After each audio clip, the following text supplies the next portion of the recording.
These are examples of nonviolent protests which prove their final point and try to change society without the use of any weapons or physical harm. A peaceful protest is defined by the act of trying to achieve social change by doing symbolic protest of civil disobedience, economic or political non-cooperation, or any other peaceful method. These protests have been taking action for thousands of years, always with the purpose of making society better. By committing this action, the group or individuals doing the protest is showing that they believe a change must be made in society to improve their living conditions. Usually, this is seen by the government as civil resistance, and in some cases, they take action by going against the peaceful group in violent ways. Throughout the years, various nonviolent protests have changed society in multiple ways.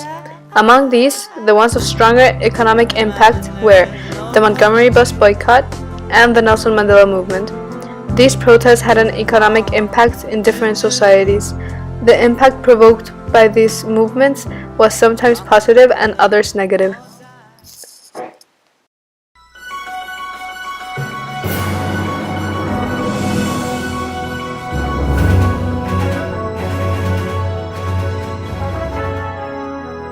The economic impact of a nonviolent movement is not necessarily related to the movement's outcome. A protest impacting the economy in a negative way can achieve very good things too. This was the case of the Montgomery bus boycott during December 1st in 1995 in Montgomery, Alabama. Positive economic impact can be seen in the case of the Nelson Mandela movement, which took place in South Africa during the years of 1994 to 1999 while he was president of South Africa. Throughout this video, different economic outcomes caused by nonviolent protests are going to be shown and explained. The Montgomery bus boycott was a movement led by Rosa Parks, who was part of the civil rights movement led by Martin Luther King. It all started on December 1, 1955, with the bravery of a 40-year-old woman.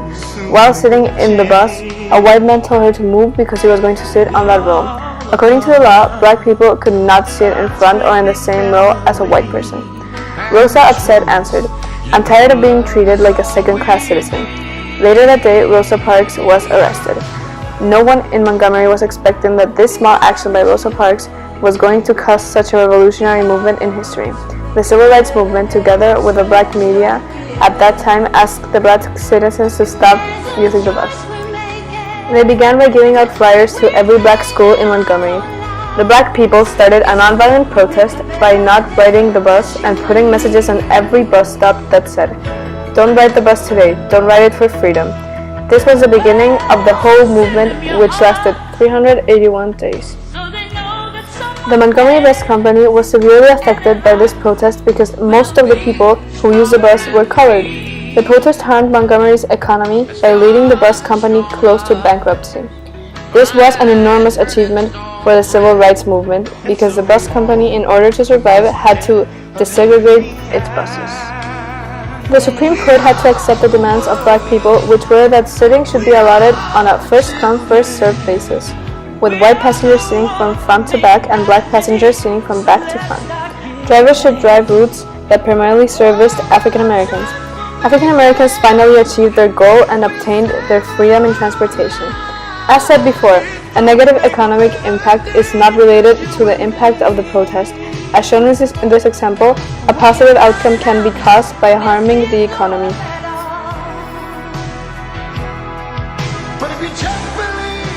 Mandela was the image for equality in South Africa. His purpose in life was to restructure the social, economic, and political system in his country, as he expressed in one of his speeches after being released from prison. The inclusion of black citizens in South Africa created by Nelson Mandela allowed black citizens to study and work, making the South African economy more internationally competitive. During his presidency, unemployment decreased by approximately 5%, and percentage of GDP growth increased by 1%. As a result of the inclusion of black citizens in South Africa, resources were used more effectively because everyone had the right to be educated. Nelson Mandela gained presidency after he protested non-violently against the white majority who were ruling the black majority in around the 1950s. He was imprisoned in August 5th of 1962, but from prison he continued to seek for equality by doing hunger strikes and various other acts. When he came out of jail, he became a hero for the black community, and later in 1994, he became the first black president in South Africa. After leaving important social, economic, and political legacies, Mr. Mandela passed away on December 3rd of 2013 in Johannesburg. His death was caused by a respiratory tract infection. South Africans honored his day of death with speeches, ceremonies, by creating a memorial in order to always remember.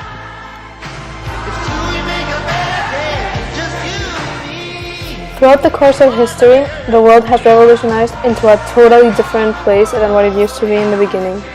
People took control of their destiny and decided that they wanted to create a better society in order to have a better living condition. These people were examples of why violence is not always a solution for problems. Rosa Parks and Nelson Mandela were both examples of nonviolent protesters who achieved their goals by opposing resistance for a cause.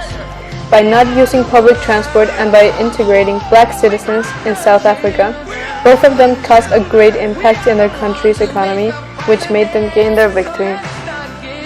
By participating in the nonviolent movement, a person is committed to be harmless to themselves and others under any condition in order to gain control of a fight against society. Every nonviolent protest has been a lesson for humanity by showing that guns and violence are not the proper way to resolve conflicts and to achieve the goals of a country.